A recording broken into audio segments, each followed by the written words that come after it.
Paz do Senhor, queridos. Vamos dar continuidade à nossa ministração aqui sobre santificação. Você que tem o Assim Cremos, deixa eu ver aqui.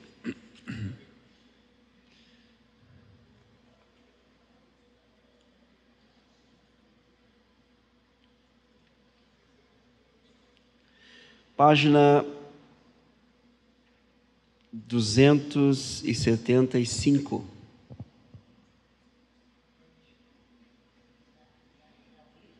Não, é o Assim Cremos, tá? Queridos, aquilo que nós falamos de Romanos 1, 2 e 3, tá tranquilo? A gente pode avançar? Ok. Página 275, Assim Cremos, lá em cima. A obra da santificação é realizada pelo Espírito Santo mediante a fé, o arrependimento, a confissão e o abandono do pecado, que são manifestações da graça divina no homem. Então, atenção aqui, que essa declaração aqui, ela vai nos dar uma direção acerca de como essa santificação se manifesta em nós, esta obra do Espírito, que é pela fé, a fé em Cristo, fé na palavra, fé na ação do Espírito, porque a obra de santificação não é esforço humano, não é o esforço humano, não é um mero esforço, não é eu decido e eu me esforço, porque esse esforço, essa decisão sem a graça e a dependência do Espírito é obra da carne, sendo obra da carne é abominação para Deus. Por quê? Porque aqueles que estão na carne, segundo Romanos capítulo 8, não podem agradar a Deus. E o que é estar na carne? Estar na carne é viver segundo a sua mente, segundo o seu querer. Então é possível um seguimento religioso, algumas pessoas elas se esforçarem com o intuito de serem vistas pelos homens, com um orgulho espiritual. Por isso que essa obra da santificação deve ser realmente uma obra do Espírito de Deus em nós, porque tudo que é do Espírito glorifica a Deus, é puro, é verdadeiro e é santo. Essa expressão aqui, a santificação é realizada pelo Espírito Santo mediante a fé. A fé nas Escrituras, a fé em Cristo, a fé na ação do Espírito de Deus que habita em nós. E atenção aqui, o arrependimento, o que é o arrependimento? É a mudança de mente e coração e a tristeza pelo pecado em si. Isso é arrependimento. Se de repente os irmãos acharem por bem a gente falar um pouco sobre essa doutrina, seria interessante. A confissão, que a confissão consiste em você dizer o que Deus diz acerca do pecado. Dizer a mesma coisa, confessar é dizer a mesma coisa. Bom, eu pequei, qual foi o meu pecado? Pecado tem nome. Então eu vou para Deus e confesso: Senhor, eu pequei fazendo isto. Dizer o que Deus diz acerca do pecado, não dar nomes diferentes ao pecado. Então, arrependimento, confissão e abandono do pecado. Que é uma conversão aqui, na verdade, que essa conversão, ela só é possível a partir da regeneração. Atenção aqui, quando não há regeneração, não há conversão. O que é conversão? Conversão é mudança de direção. Conversão é mudança de vida, de prática. Uma pessoa que ela comete o pecado, o nascido de novo peca, mas ele se converte. Uma vez que a regeneração acontece uma única vez, a conversão, ela sempre é necessária quando eu erro, quando eu transgrido a lei, quando eu cometo pecado. Ao cometer pecado, então eu sou confrontado, e essa é a palavra certa, eu sou confrontado pelo Espírito Santo, é Ele que me confronta no meu pecado. A expressão convencer, abra sua Bíblia lá no Evangelho de João, para que não fiquem minhas palavras, porque eu sei que essa palavra confrontação hoje, para essa geração, ela é muito forte. Você não pode agredir. Então, imagina só ainda falando acerca do Espírito Santo que ele confronta, então é algo extremamente radical. Evangelho de João, capítulo 16. Eu vou ler para os irmãos aqui e rapidamente vou falar sobre o ministério do Espírito Santo na vida do não crente e na vida do crente, tá? Evangelho de João, capítulo 16, a partir do versículo 7 até o versículo 15. João 16, do 7 ao 15. Mas eu vos digo a verdade, convém-vos que eu vá, porque se eu não for, o Consolador não virá para vós outros. Se porém eu for, eu vou-lo enviarei. O Consolador aqui é o Espírito Santo. Quando ele vier, o Consolador, o Espírito Santo, convencerá o mundo do pecado, da justiça e do juízo. Do pecado, porque não creem em mim. Da justiça, porque vou para o Pai e não me vereis mais. Do juízo, porque o príncipe deste mundo já está julgado. Tenho ainda muito que vos dizer, mas vós não podeis suportar agora. Quando vier, porém, o Espírito da verdade, ele vos guiará a toda a verdade, porque não falará por si mesmo, mas dirá tudo o que tiver ouvido e vos anunciará as coisas que hão de vir. Ele me glorificará, porque há de receber do que é meu e vou-lo há de anunciar. Tudo quanto o Pai tem é meu, por isso é que vos disse que há de receber do que é meu e vou-lo há de anunciar. Bom, Jesus disse que quando o Espírito Santo ele viesse, ele iria agir na vida dos não crentes. O texto diz no verso 8, quando ele vier, convencerá o mundo do pecado, da justiça e do juízo. Aí ele vai explicar aqui, o pecado, justiça e juízo. Esse verbo convencer aqui, essa tradução é muito fraca, porque na verdade, no original é confrontar, condenar, acusar. A ação do Espírito Santo na vida do não crente é confrontá-lo no seu pecado, porque sem confrontação não há possibilidade alguma de arrependimento. Ora, a porta de entrada para o reino é arrependimento. A mensagem central do Evangelho é arrependei-vos e crede no Evangelho. Como é que o homem vai se arrepender se ele não sabe do que ele tem que se arrepender? Então, para ele saber do que ele tem que se arrepender, ele tem que ser confrontado no seu pecado. E esta é a ação do Espírito Santo na vida do não crente. Ele confronta, e ele faz isso usando a lei de Deus, a palavra de Deus, a lei. Por isso que a lei é um instrumento importantíssimo na evangelização.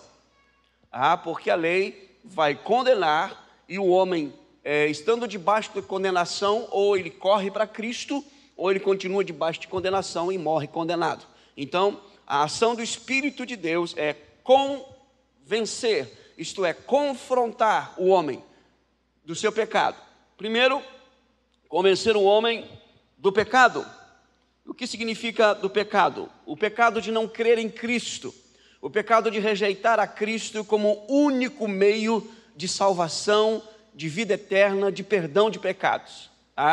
O Espírito Santo, então, ele condena o homem por não crer em Cristo Jesus como Filho de Deus, o único mediador entre Deus e os homens e a única possibilidade de perdão de pecados e de vida eterna. Isso significa que o homem pode crer em Cristo como pregador, como aquele que faz milagres, ele pode adquirir milagres de Cristo sem ser salvo.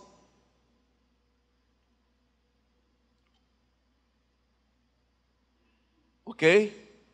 Então o Espírito Santo precisa levar o homem a entender que Cristo, ele está rejeitando Cristo, embora obtendo alguns benefícios de Cristo, já disse isso, por rejeitar a Cristo como único meio de salvação, único meio de chegar a Deus, de obter perdão e vida eterna e vida transformada. Convencer do pecado, da justiça. Qual justiça? O texto diz no verso 10, porque eu vou para o Pai e não me vereis mais. O que significa isso?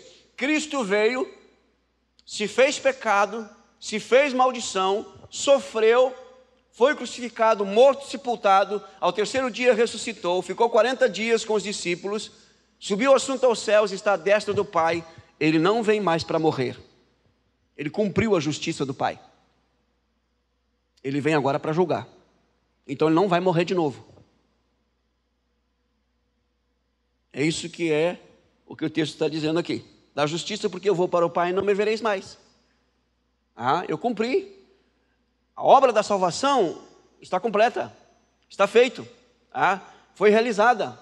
Para a salvação do homem, não há mais nada da parte de Deus para ser feito. Já foi feito na obra e na vida de Cristo Jesus.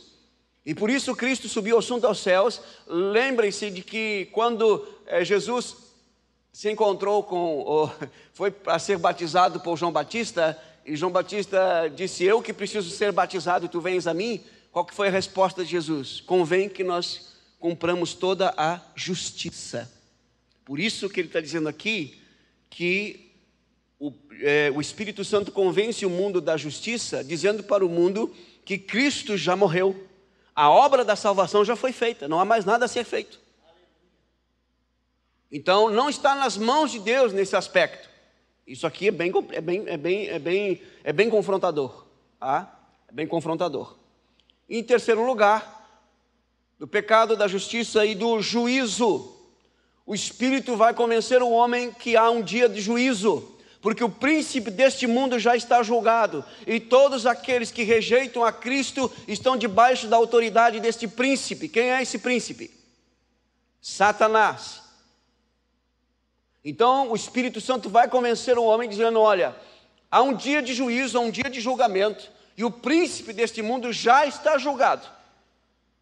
E todos aqueles que se mantêm nesta posição de não crer em Cristo, de rejeitar a obra salvadora de Cristo, se mantêm debaixo do jugo desse príncipe e sofrerão o mesmo juízo deste príncipe. Qual o mesmo juízo? Qual o juízo do príncipe? Ele será lançado no lago de fogo e enxofre, que é a segunda morte. Essa é a obra do Espírito Santo na vida do não crente. Então eu fico às vezes com dificuldade, queridos, por exemplo, só vou citar aqui, não quero entrar em detalhes, pelo amor de Deus, porque não é esse propósito, mas eu preciso citar isso para você entender. Essa é a obra do Espírito Santo na vida do não crente. Mas às vezes a gente vê aí no meio evangélico, não crente recebendo dons, não crente recebendo batismo com o Espírito Santo. Cara, não é crente, mas ele foi numa campanha de avivamento, foi num lugar aí, não sei do que tem um cara que é avivalista, e não, a pessoa não é crente, mas ela vai na frente, ela recebe o Espírito Santo. É bem contrário do que Jesus está dizendo, e graças a Deus que é Jesus que está dizendo aqui, que o ministério do Espírito Santo para o não crente primeiro é convencê-lo do pecado, da justiça e do juízo, e não batizá-lo, não dar dons, porque é uma contrariedade aqui, é bem complicado. Mas, como a gente tem visto, tem lido em alguns livros, alguns aí parece que são mais poderosos do que Cristo e que estão ministrando aí unção, dons para quem não é crente. Aí fica aí essa situação para você analisar à luz das Escrituras. Bom, o ministério do Espírito Santo com relação à igreja, com relação ao cristão, é a partir do verso 12. Tenho ainda muito que vos dizer. Olha, ele se dirige aos discípulos, mas vós não podeis suportar agora. Por que Jesus está dizendo isso? Porque capítulo 14, 15, 16 e 17 de João são os últimos momentos de Jesus antes da crucificação. Ele estava reunido com os discípulos no cenáculo, era o culto de ceia, e Jesus está só com os seus discípulos. Ele está falando isso especificamente para os seus discípulos. Então tinha algumas coisas que eles não iam poder suportar naquele momento, e Jesus os guarda disso. Mas vejam só, versículo 13: quando vier, porém, o Espírito da verdade, que é um outro nome que traz uma qualidade, uma característica da vida da pessoa e do ministério do Espírito Santo, o Espírito da verdade, primeira coisa que ele vai fazer com relação aos crentes: ele vos guiará a toda a verdade. Ora, o Espírito Santo habita em mim. Então, o ministério do Espírito Santo é me guiar a toda a verdade. Que verdade? Alguém leia para nós, capítulo 17, João 17, versículo 17.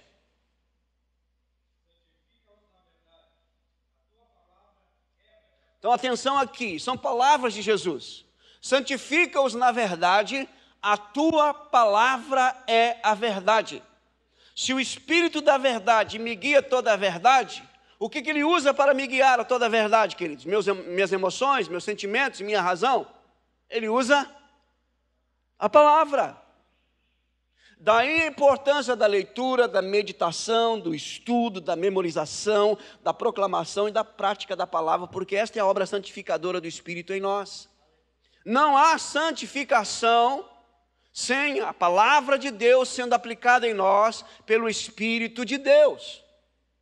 Não há como eu andar na verdade se eu não me guiar pela palavra de Deus. Este é o ministério do Espírito Santo para os discípulos de Jesus, guiá-los na verdade, isto é, guiá-los à luz do que diz a palavra de Deus. Ora, você deve convir comigo que se há um agir do Espírito, há um mover do Espírito, há um derramar do Espírito, e o resultado deste agir, desse mover e desse derramar não nos firma na verdade, nós temos que dizer que este não é o Espírito de Deus.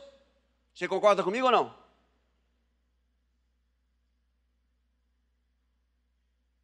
Tem mover, tem poder, tem derramar, tem unção, mas o que resulta disso não é um andar na verdade, não é o viver a verdade. Que Espírito é esse? Bom, o Espírito da verdade não é, porque pelas palavras de Cristo, o Espírito da verdade me guia a toda a verdade. Como que eu discerno o derramar do Espírito sobre nós aqui?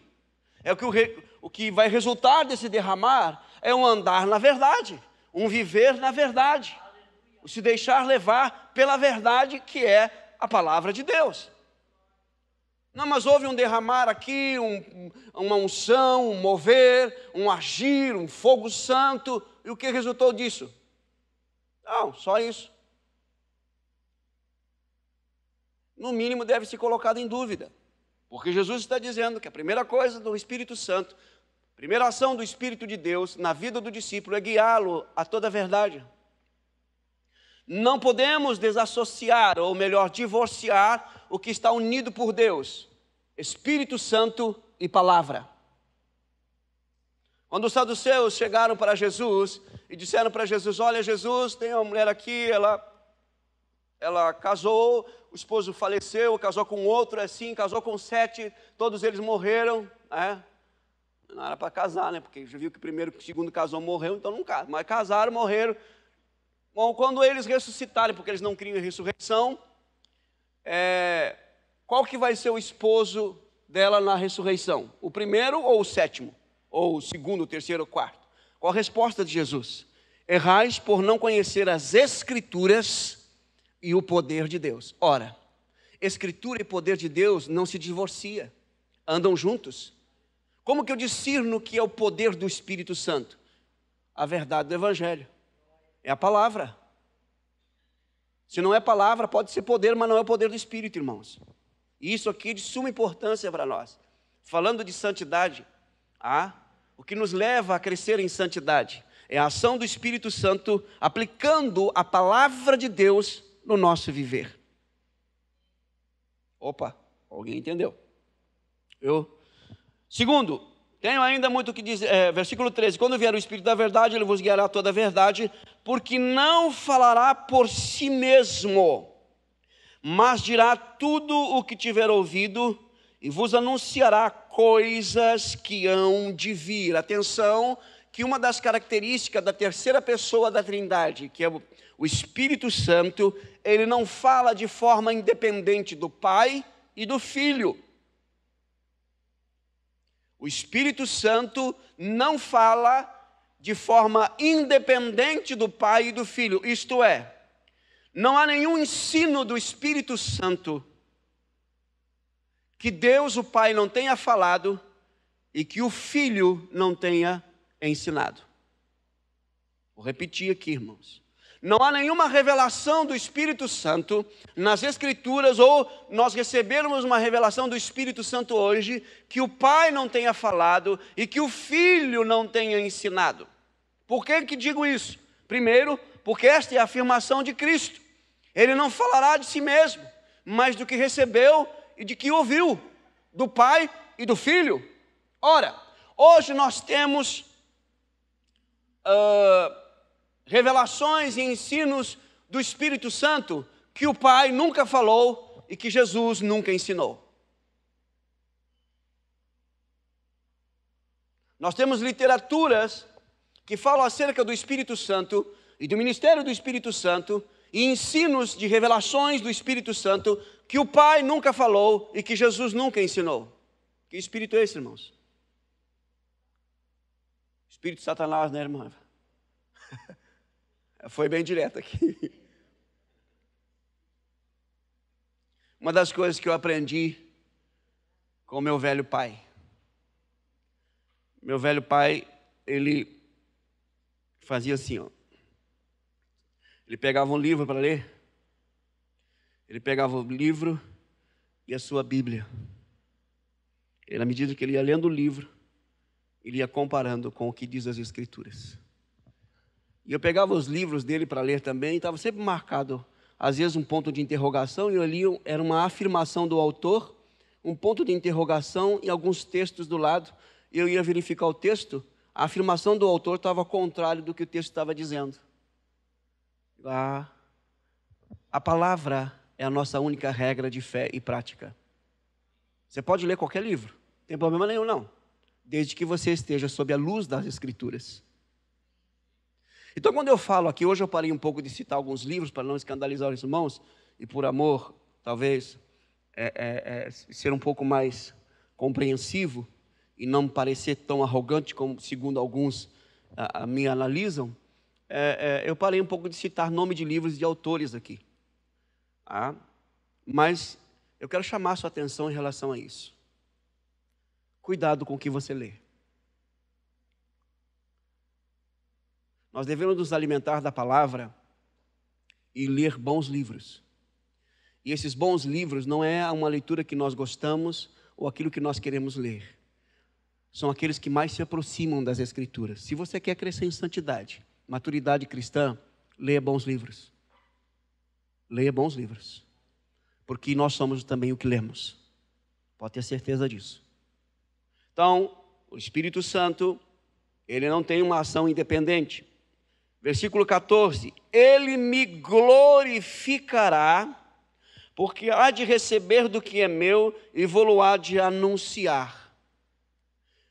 A principal obra do Espírito Santo na vida do crente é evidenciar não ele mesmo, mas Cristo.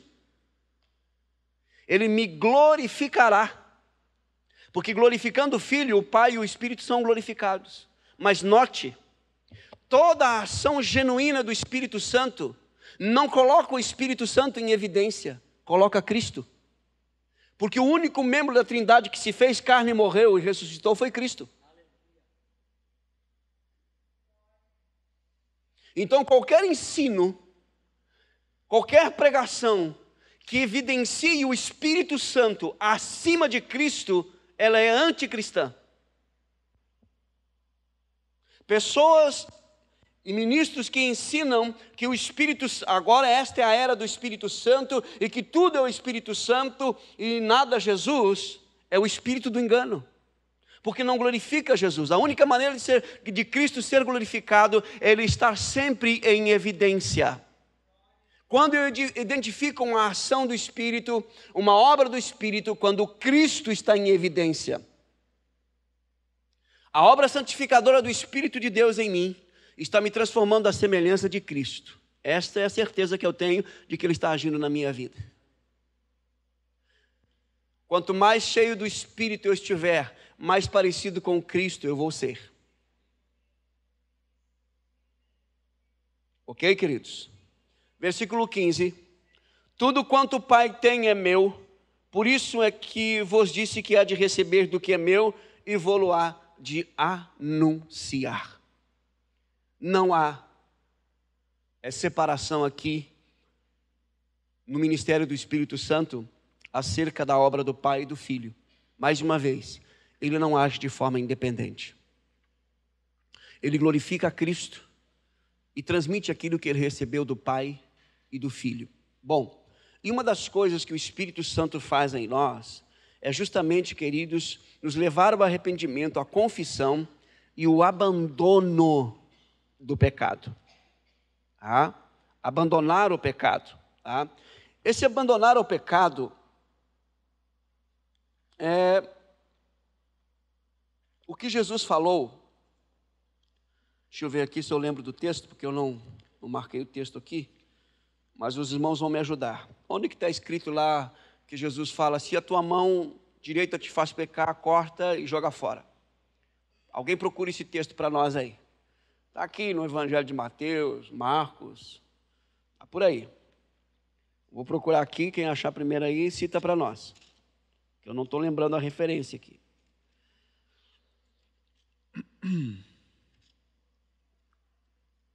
Deve ser no segundo sermão. Deixa eu ver aqui. Mateus. Oi? 5:29? Então, vamos ler os dois aí então. Vamos ver se é. Primeiro texto aí, pode ler 5. Ok? 5:29 e 30. Pode ler.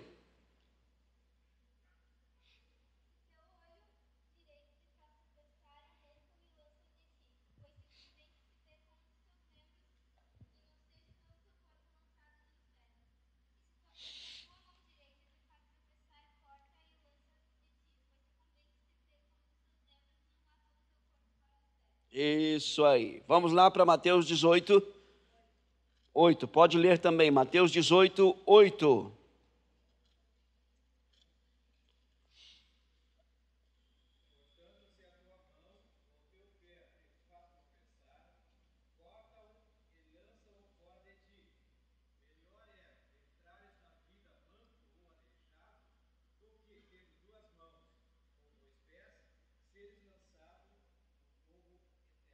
Lê o 9 também para nós, faz favor.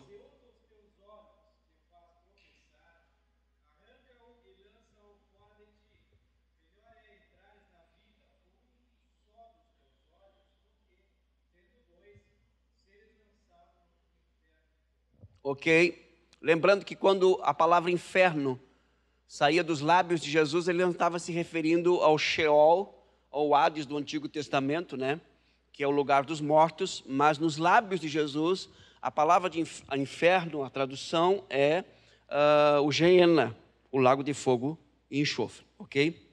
Lembrando também que Jesus foi o que mais falou sobre o inferno na Bíblia, ok? Então, essa é a radicalidade do reino. Se é lógico que ele está usando aqui uma figura de linguagem bem forte, bem radical, no sentido de que, se eu não abandonar o pecado, se eu não cortar o pecado da minha vida, esse pecado vai me levar ao inferno. Então, por isso que ele usa essa linguagem de figura aqui, dizendo, olha, se o teu olho te faz pecar, então corta e joga fora. Perde a visão, mas não perde a tua alma no inferno. É lógico que ele está dizendo aqui para que a necessidade de tomar uma atitude radical em relação ao pecado.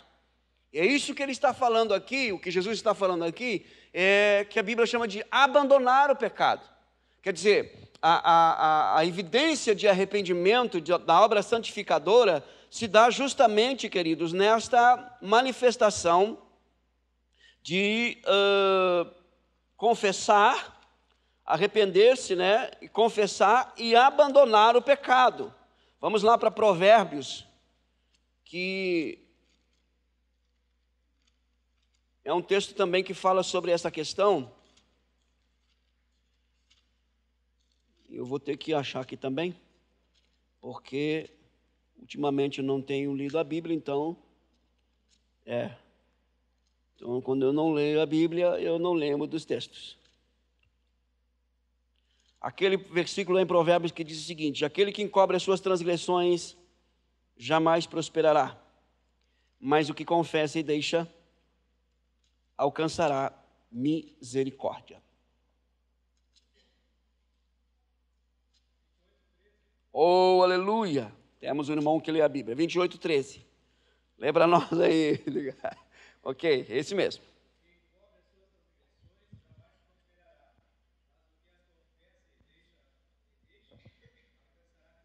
Ok, aqui que se evidencia a obra santificadora do Espírito de Deus em nós. Encobrir aqui é, na verdade, protelar a confissão e o abandono. Encobrir aqui é a tentativa de dar continuidade ao pecado como se ele não fosse tão mal assim.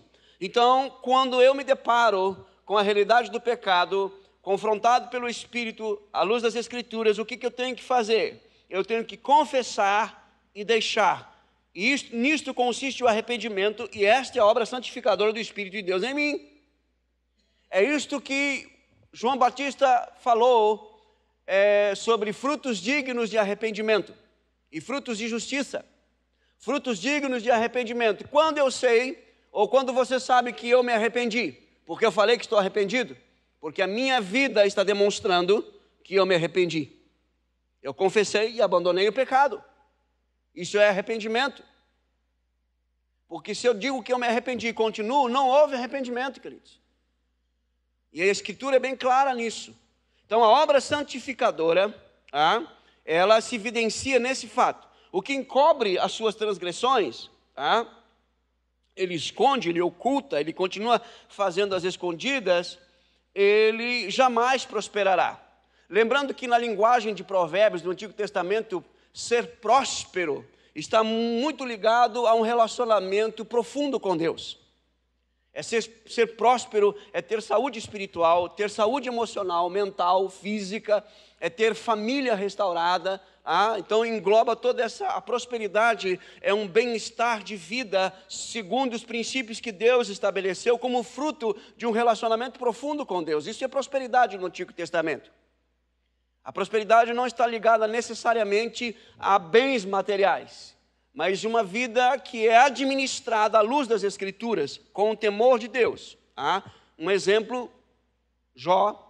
Testemunho de Deus acerca de Jó que nós falamos na terça-feira, homem íntegro, reto, temente a Deus e que se desvia do mal. Ele é um homem extremamente próspero, a partir desse princípio. Aquele que encobre jamais prosperará, ele não vai desenvolver essas coisas. Agora, aquele que confessa e deixa, alcançará o quê? Misericórdia. Lembrando que misericórdia é Deus não nos dar o que merecemos. E o que merecemos quando pecamos, irmãos? O juízo de Deus, o abandono de Deus, porque Deus não tolera pecado, Ele é totalmente santo. Então, quando nós confessamos e deixamos, alcançamos a misericórdia. Deus não nos dá o que merecemos, misericórdia, e a sua graça nos alcança, Ele nos concede o que não merecemos. Que é o seu amor, o seu perdão, a sua restauração. Então, voltando aqui para o Assim Cremos, a nossa segunda Bíblia, o texto diz assim: a obra da santificação é realizada pelo Espírito Santo mediante a fé, o arrependimento, a confissão e o abandono do pecado, que são manifestações da graça divina no homem. É isso que eu vou conseguir discernir, que a graça de Deus está trabalhando na minha vida. Quando há em mim arrependimento, há em mim confissão, há em mim abandono de pecado, é um sinal da graça. Porque por graça divina expressamos o entendimento de que estas atitudes são presentes no convertido, são agora exercidas dentro de uma perspectiva de temor e tremor na presença de Deus. E expressam a verdade de uma alma envergonhada pelo fracasso, mas decidida a ser trabalhada na vida cotidiana cristã pelo poder de Deus, até ser plenamente aprovada em seus atos e atitudes. Então é aí que se manifesta a graça de Deus. O que significa estar na graça? O que significa não estar debaixo da lei e sim da graça? É isso aqui, ó. É viver arrependimento, é viver confissão, é viver abandono de pecado, é crescer em santidade. Então quem diz que está na graça e não na lei, deve estar crescendo em santidade, porque se não está crescendo em santidade, até hoje está debaixo da lei. Ok? O texto continua aqui. A obra da santidade, ou melhor, desse processo alternativo de derrotas e vitórias, é que o Espírito Santo, repreendendo e ao mesmo tempo consolando, conduz o salvo em sua caminhada diária a conquistar o monte da santificação. Atenção aqui, quando nós falamos aqui de arrependimento, confissão e abandono de pecado, nós temos que entender também que em algumas situações, ou isso é um pouco complexo, mas eu preciso falar aqui, que a santificação é um processo, ok? Então o fato de você pecar, ou de eu pecar, não significa, queridos, que ao pecar, eu pequei e agora eu estou morto para Deus, ou Deus me abandonou. Por isso que nós precisamos entender a diferença de pecado e pecados. O meu problema com relação ao inferno já está resolvido, nasci de novo, estou salvo, estou caminhando para a eternidade. E nessa caminhada eu vou pecar, sim ou não? Sim. Eu vou errar? Vou. Então, em meio a essas derrotas e vitórias, eu devo estar em constante crescimento, porque é aí que se evidencia a obra do Espírito Santo. E qual que é o problema de muitos? Muitos acham o seguinte: bom, eu estou sendo santificado, eu agora nasci de novo, então eu não vou pecar mais. Engana-se. Você não vai pecar como princípio de vida, mas algumas práticas ainda estão na sua vida e elas precisam ser neutralizadas pela ação do Espírito Santo.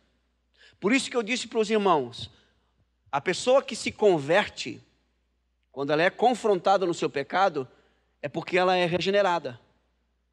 Quando a pessoa é confrontada no seu pecado, mesmo dizendo que ela é cristã, e ela não se converte, isto é, ela não muda de direção, ela não retoma o seu caminho, ela nunca nasceu de novo.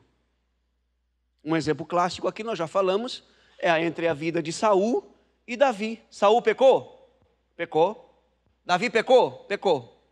Qual a diferença entre os dois? Arrependimento, irmãos. Arrependimento. Saul não se arrependeu. Davi se arrependeu. Voltou, retomou a sua caminhada. E em termos assim, em questão de abrangência, de gravidade, o pecado de Davi foi maior. Às vezes a pessoa pergunta, mas não existe pecado, pecadinho e pecadão, tudo é pecado. Sim, só que consequências diferentes. O pecado de Saul, que foi não matar totalmente o exército dos amalequitas, é uma consequência. Agora, Davi, ele mata e adultera, a consequência, lógico que é maior. É lógico que é maior. Só que ambos são pecados. Mas qual que é a questão aí? É que o pecado na vida de Saul é uma constância, uma constante. O pecado na vida de Davi é uma queda. É um tropeço. Que trouxe consequência, mas ele se arrependeu e foi perdoado. Porque se nós vamos levar a questão aqui, e nós precisamos entender isso, queridos, a obra da santificação em nós se dá na nossa caminhada em tropeços, em quedas, mas nós estamos crescendo em santidade. Porque alguém pode dizer, não, o pastor falou lá que a obra da santificação é tropeço, eu venho tropeçando desde que eu estou na igreja, então, mas eu estou bem, está sempre tropeçando. Não, é isso que nós estamos dizendo, irmãos.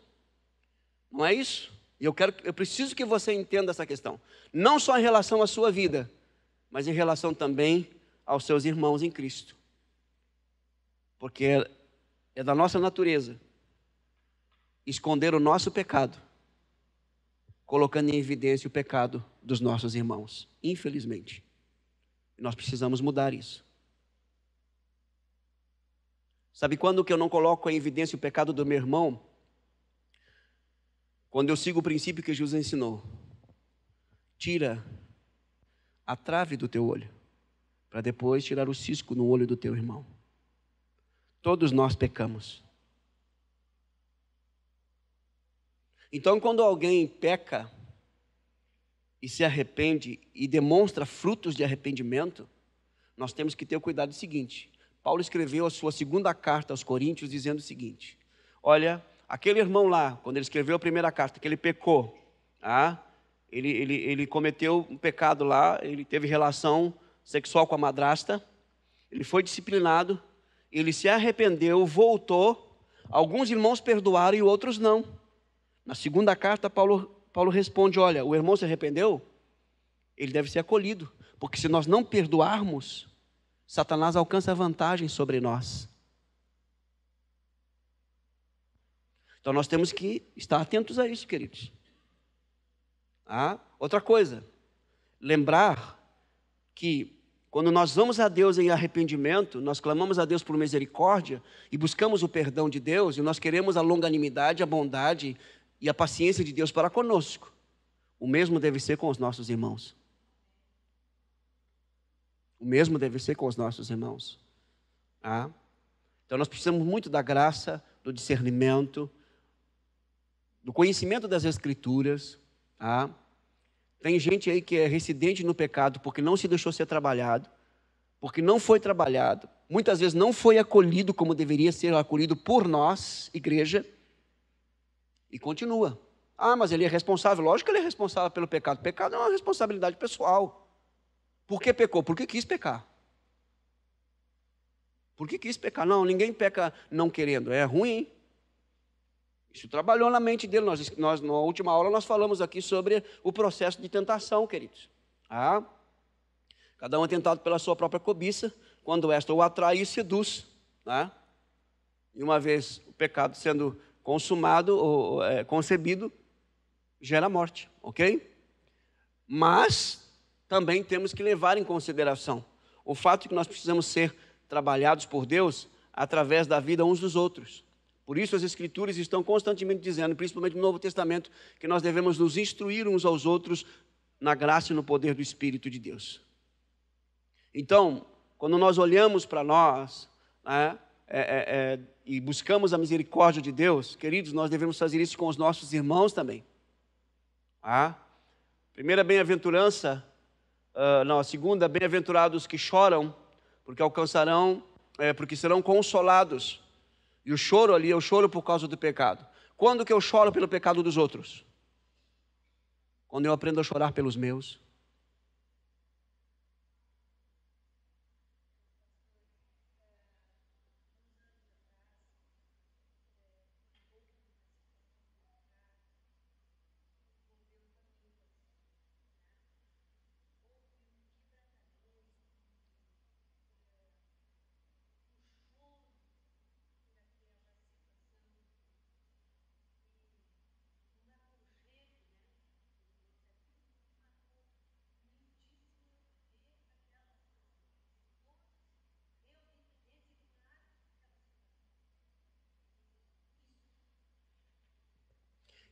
Exatamente.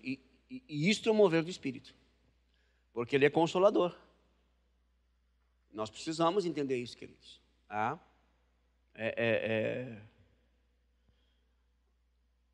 Uma vez, trabalhando com alguém acerca de um determinado pecado, e nós ministrando a esse alguém, diz: olha, você tem que perdoar.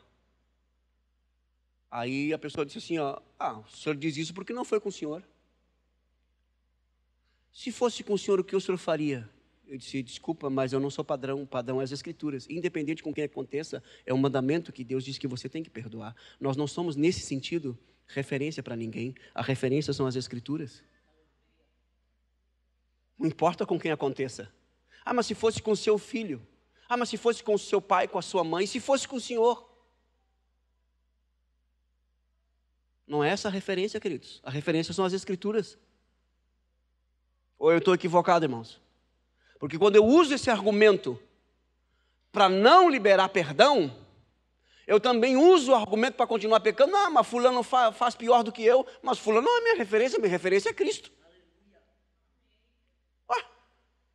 Daniel chegando da escola, Daniel não é para fazer. Por quê? Porque está errado. Mas lá na escola fulano e fulano faz, mas você não é fulano, e fulano não é referência para você. O que é referência para você é aquilo que é correto. Não faz, pronto, acabou. Por quê, queridos? Porque nós temos essa tendência natural, isso é carne, de justificar os nossos erros com os erros dos outros. E por isso que as Escrituras, é aquilo que João Batista falou. E aí a coisa fica meio complicada, né? Pastor, deixa de ser bênção quando o machado vai na raiz da árvore. Ele poda lá, é na raiz. A justificação começou no Éden, exatamente. Exatamente. Aliás, esse tipo de justificação começa na serpente. Não, Deus está equivocado. Vocês não vão morrer. É que Deus não quer que vocês sejam igual a Ele. Só que como eu sou bom e Deus não é bom, eu estou falando a verdade para vocês. Deus fala uma parte da verdade. Olha como Deus não é bom. Deus não é bom, Deus não quer que você seja igual a Ele. Tudo tem uma origem lá, queridos. Nós precisamos, com muito temor e tremor, atentar para isso, ok? A obra da santidade dura toda a vida do crente. Atenção aqui, hein? E ainda que seja possível a perfeição cristã, conforme Wesley teologiza, Wesley tem um princípio que é muito debatido entre os teólogos, que Wesley acreditava na perfeição cristã em vida. Mas ele tem uma explicação, essa perfeição não é uma perfeição absoluta, né? É um amadurecimento, mas alguns teólogos entenderam que Wesley estava pregando a perfeição cristã nesse mundo. Por isso que o autor está colocando aqui. Uma obra da santidade dura toda a vida do crente. Essa santificação não é estática, mas necessariamente tem de ser dinâmica, no sentido de nunca relaxarmos em nossas conquistas espirituais de santificação e nem de cair no erro de pensar que o processo santificador está encerrado e agora podemos relaxar em nossa vigilância. A ordem é vigiar e orar sem cessar. Enquanto vai durar? Enquanto nós estivermos nesse mundo caído, habitando num corpo que está morrendo, onde habita o pecado. Então a obra de santificação, ela vai continuar toda a nossa vida cristã. Santificação, queridos, não é erradicar ou cortar o pecado das nossas vidas, mas é dominar o pecado no poder do Espírito Santo. Quando você vence uma prática pecaminosa, cuidado para achar que você nunca mais vai cair nessa prática, porque isso não é santificação. Santificação é você, pelo Espírito de Deus, controlar a sua vida em relação a essa prática.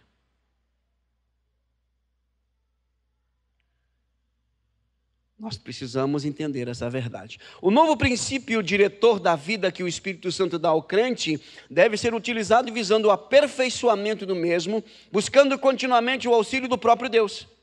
Embora o novo homem tenha a culpa do pecado perdoada em Cristo Jesus, a corrupção presente neste mesmo crente será eliminada aos poucos na obra da santificação. De acordo com o Dr. Scofield, posicionalmente, os crentes são santos desde o momento que creem. Na experiência, os crentes estão sendo santificados pela obra do Espírito Santo através das Escrituras Sagradas. No aspecto negativo, a santificação plena equivale a uma asepsia do coração, que traz cura para as feridas e dores crônicas remanescentes do pecado adâmico. Então, nesse aspecto negativo, a santificação ela é equivalente a uma cirurgia profunda, que vai tratar com as feridas e vai trazer dor. Por isso que alguns aqui se perdem, porque à medida que você está sendo trabalhado pelo Espírito Santo, você está crescendo. Quando eu sei que eu estou crescendo em santidade? Quanto mais eu vejo os meus pecados e sofro por causa deles. Quando eu não vejo os meus pecados, é bem possível, queridos,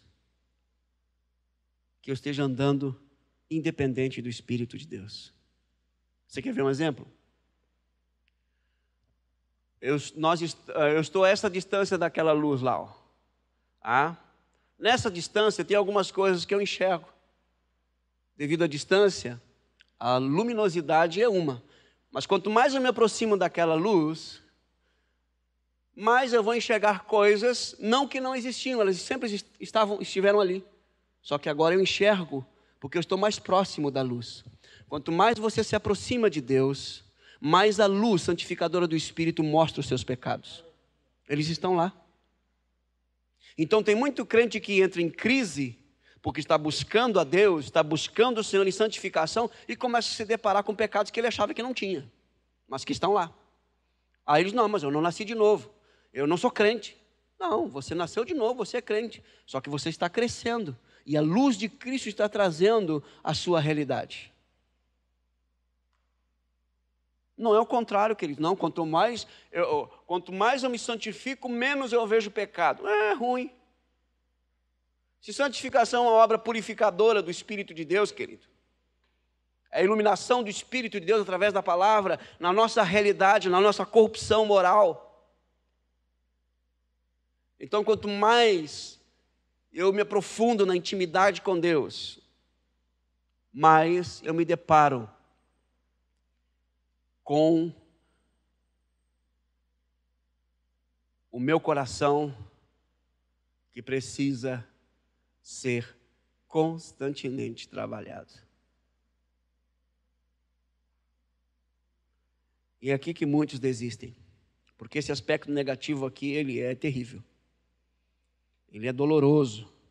Puxa vida, agora que eu estou buscando, agora que eu estou orando mais, jejuando mais, lendo mais a palavra, cultuando, evangelizando, agora que eu achei que eu estava bem, essas coisas aqui, esse negócio, essa guerra dentro de mim, coisas que antes eu não me chamava atenção, começa a me chamar atenção agora.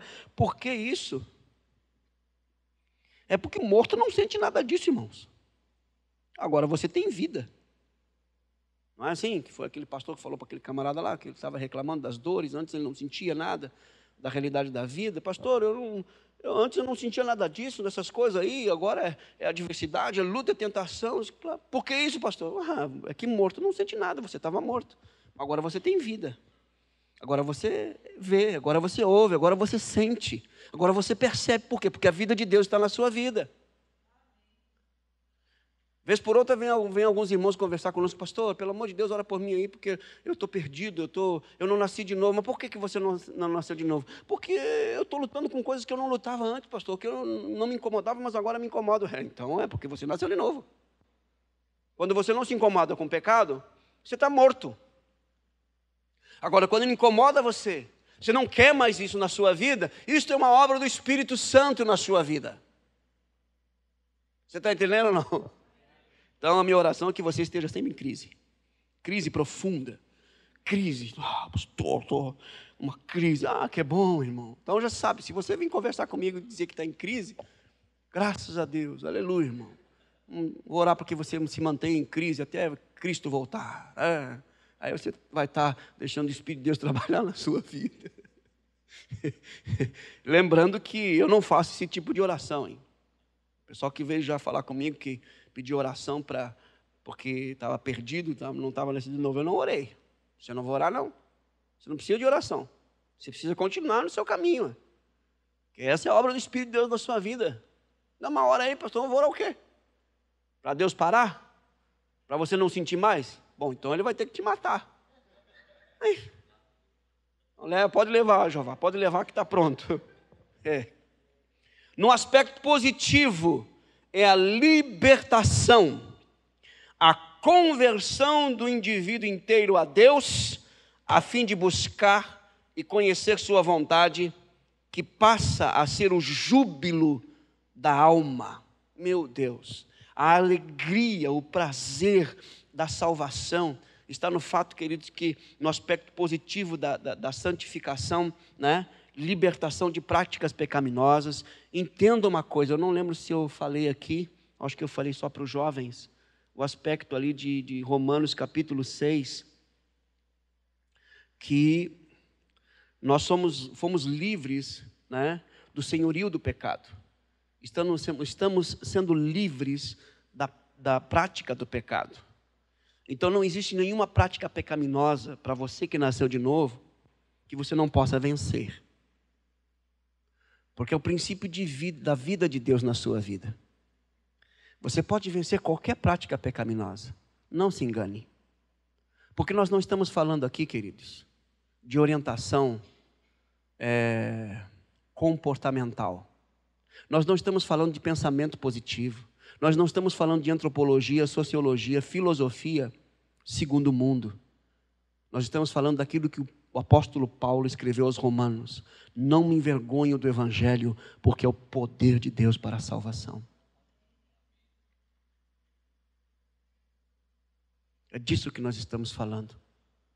Então você nasceu de novo, você pode vencer qualquer prática, querido. Algumas vão levar um certo tempo, mas você vence. Elas não vão te dominar, porque Cristo agora é teu Senhor.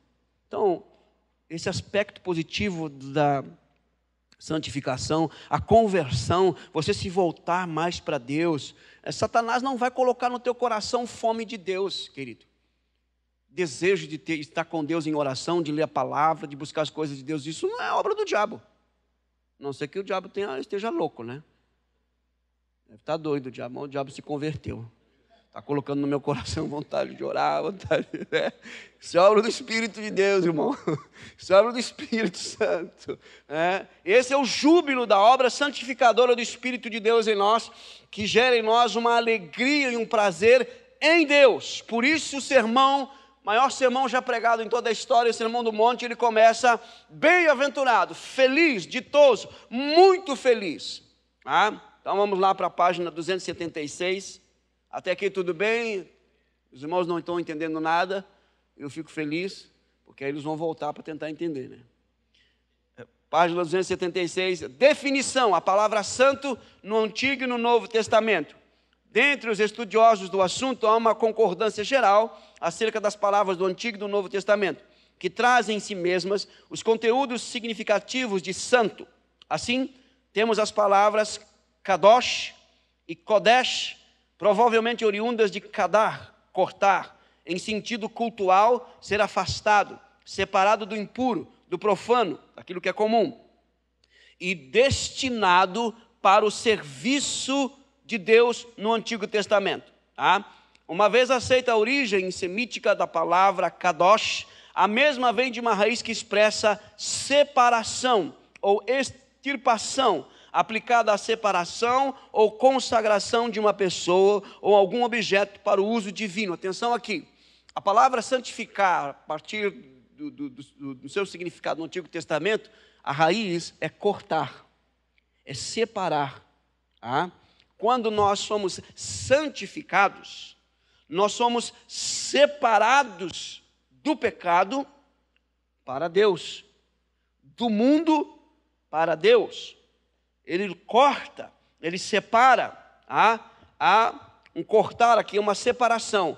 Consagração é um aspecto que manifesta a santificação. O que é consagrar? É dedicar a serviço. E eu só posso me consagrar se eu fui separado. Se eu não fui separado, não posso me consagrar. Porque a consagração é consequência da santificação. Eu fui separado, Deus me separou, e agora eu fui consagrado, dedicado.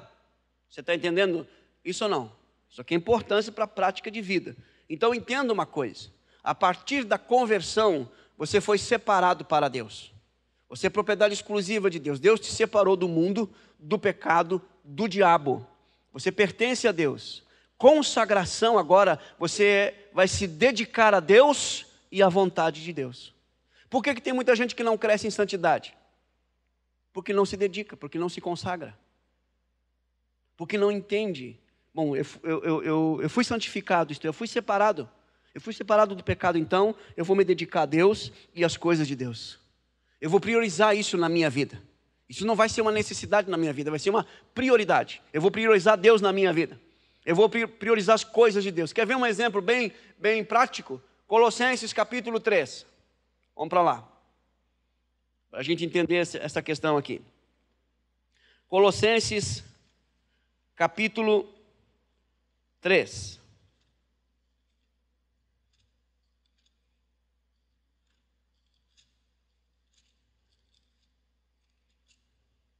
Alguém leia para nós aí, versículo 1 a 4. Colossenses 3, de 1 a 4. Pode ler.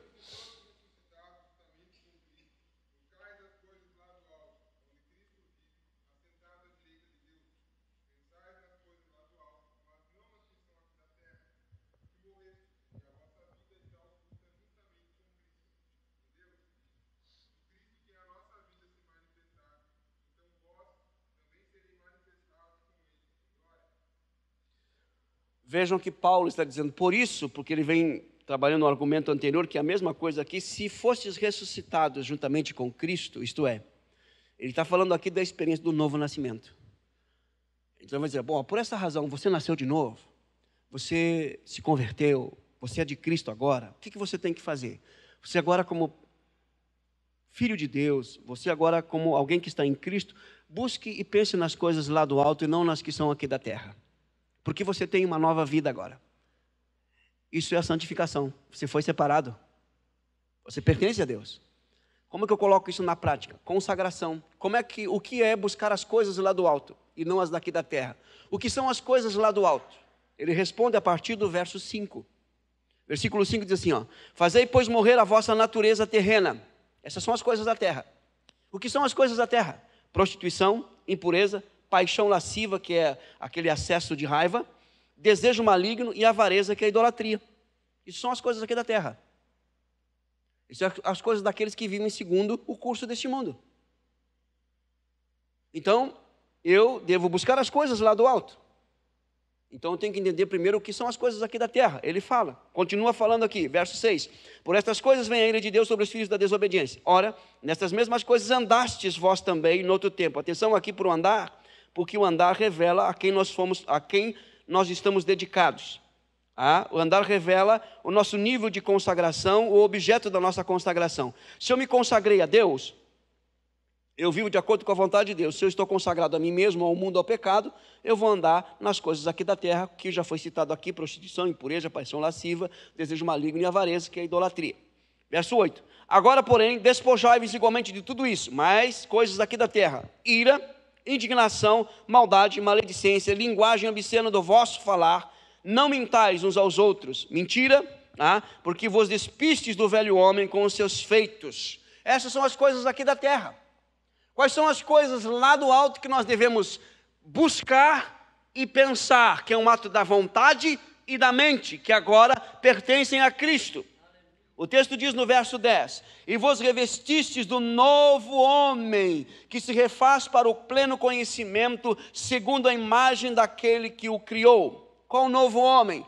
Uma nova criatura agora em Cristo Jesus. Aí ele vai dizer as coisas lá do alto, verso 12: revesti-vos, pois, como eleitos, separados de Deus, santos, olha aqui, e amados, de ternos afetos de misericórdia, coisas lá do alto; bondade, coisa lá do alto; humildade, coisa lá do alto; mansidão, lá do alto; longanimidade, lá do alto. Por quê? Porque isso aqui é uma obra do Espírito. Você está entendendo agora a santificação e consagração? Então eu fui santificado, fui separado, essa é a minha posição. Eu tenho que me consagrar, buscar as coisas lá do alto, pensar nas coisas lá do alto. Ora, irmãos, se eu mesmo sendo separado, santificado, se eu não buscar as coisas lá do alto e pensar nas coisas lá do alto, o que eu vou buscar, o que eu vou pensar? Eu vou buscar e vou pensar as coisas aqui da terra. Quais são as coisas aqui da terra? Prostituição, avareza, paixão lasciva, que é avareza, que é idolatria, ira, indignação. Essas coisas que eu vou buscar, porque não há como, eu tenho que me ocupar. Agora, eu tenho que me ocupar de acordo com a minha nova realidade, e a minha nova realidade agora é que eu estou em Cristo. Por isso o texto diz: vos revestivos. E aí segue dizendo, verso 13: suportai-vos uns aos outros, que é colocar como suporte os mais fracos, sendo, na verdade, sustentado pelos mais fortes, Perdoai-vos, perdoar é coisa lá do alto, mutuamente, né? Não perdoar é coisa aqui da terra. Tá? Caso alguém tenha motivo de queixa contra outrem, assim como o Senhor vos perdoou, assim também perdoai vós. Acima de tudo isto, porém, esteja o amor, que é o vínculo. Vínculo aqui é aquilo que gruda, aquilo que cola, tá? É o vínculo da perfeição. Seja a paz de Cristo o árbitro em vosso coração, a qual também foste chamado em só corpo, e sede agradecidos. Olha só, habite ricamente em vós a palavra de Cristo, são coisas lá do alto. Instruir-vos e aconselhar-vos mutuamente em toda sabedoria, louvando a Deus com salmos, hinos e cânticos espirituais, com gratidão em vosso coração. Atenção aqui, porque esse texto é semelhante a outro texto que nós vamos ler agora. Tá? Em toda sabedoria, louvando a Deus com salmos, hinos e cânticos espirituais, com gratidão em vosso coração. E tudo o que fizerdes, seja em palavra, seja em ação, fazei-o em nome do Senhor Jesus, dando por ele graças a Deus Pai. A expressão do apóstolo Paulo aqui é: o que significa fazer em nome do Senhor Jesus? Não é, olha, eu estou fazendo agora em nome de Jesus, viu? Não é isso. Fazer em nome do Senhor Jesus, no original significa: fale, entendendo que você sempre está diante de Cristo, ou que Cristo está sempre diante de você. Cristo está aqui. Estamos fazendo em nome dele. Por quê? Diante dele. Quando você está sozinho, você está diante dele. Quando você está trabalhando, você está diante dele. Você está estudando, você está diante dele. Fabiano, você está diante dele aí, ó. Ué. É isso que o texto está dizendo. Agora, esse texto é muito semelhante a Efésios. Vá para Efésios, que é um texto conhecido, Efésios, e eu falei aqui que ser cheio do Espírito é ser cheio de Cristo. Olha só, Efésios 5, 18. O texto diz, é conhecido, alguém pode ler para nós aí? Efésios 5, 18 a 21.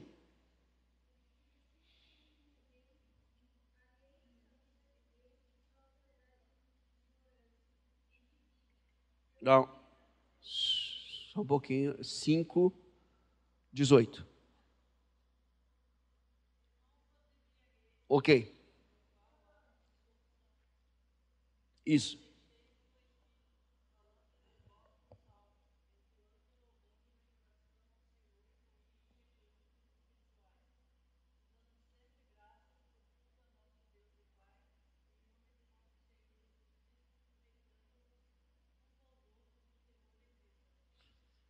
Isso aqui é buscar as coisas lá do alto. E eu só posso fazer isso uma vez que eu fui separado, santificado. Fui cortado das coisas terrenas, fui cortado do mundo, por isso que eu tenho que buscar, queridos. Se eu não fizer isso, eu vou retroceder. Não existe aquele negócio que muitos chegam para nós e dizem, não, eu estou dando um tempo, estou parado agora. Agora eu estou parado. Eu estou descansando. Eu estou dando um tempo agora. Não, você está retrocedendo, querido. Ou você avança ou você retrocede. Você busca as coisas lá do alto, pensa nas coisas lá do alto, que é o caráter de Cristo, que é o fruto do Espírito. Isso você faz em oração, meditação das Escrituras, nas suas conversas, né? Ou você busca as coisas aqui da terra, as coisas terrenas. Então volte assim para a nossa segunda Bíblia aí, que é os Assim Cremos.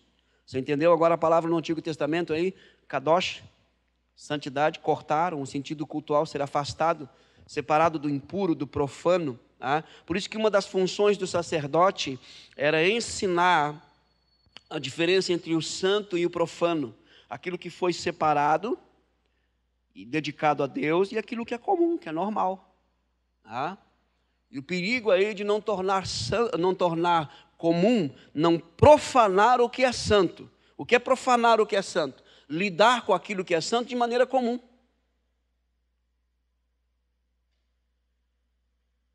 Você quer um exemplo? Vou te dar um exemplo. Bem prático. Que está constantemente diante de nós aí. Você canta, e canta muito bem. E você diz que você canta para Deus. Só que aqui você não consegue se projetar. Porque aqui o propósito é outro. Aqui o que você faz? Você vai para um programa de televisão, porque lá você vai se projetar. Isso é profanar o sagrado. Você entendeu ou não? Quer que seja mais claro?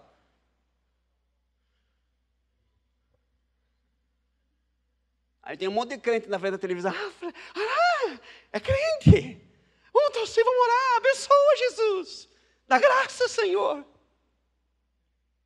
E aí eu, como sou sacerdote, tenho a função de ensinar a diferença entre o santo e profano, tenho que falar isso para você. Mas mesmo falando, alguns ainda vão continuar. Mas aí, a quem muito é dado, muito será exigido. Então é profanar o sagrado, sim. Não se projetou na igreja, porque a igreja não paga, não produz CD, então vai cantar lá fora, para a glória de Deus.